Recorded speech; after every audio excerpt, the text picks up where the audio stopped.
প্রাণঘাতী রোগ জলাতঙ্ক প্রতিরোধে অত্যাবশ্যক ভ্যাকসিন এখন ঠাকুরগাঁওয়ে সংকটে।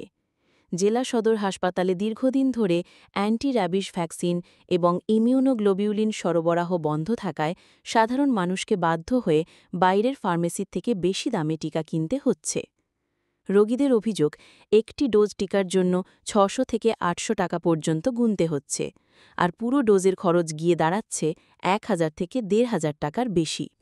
এতে বিশেষ করে নিম্ন আয়ের মানুষ মারাত্মক ভোগান্তিতে পড়েছেন। চিকিৎসকেরা বলছেন, র্যাবিস ভ্যাকসিন সময় মতো নেওয়া না গেলে রোগীর প্রাণ সংশয় দেখা দিতে পারে। তাই দ্রুত সরকারি সরবরাহ নিশ্চিত করার দাবি উঠেছে স্থানীয়দের পক্ষ থেকে।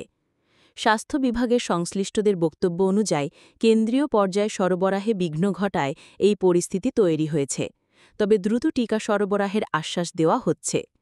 ঠাকুরগাঁওবাসীর দাবি, জীবন রক্ষাকারী এই ভ্যাকসিন যেন যে কোনো মূল্যে সরকারি হাসপাতালে পর্যাপ্ত পরিমাণে পৌঁছায়।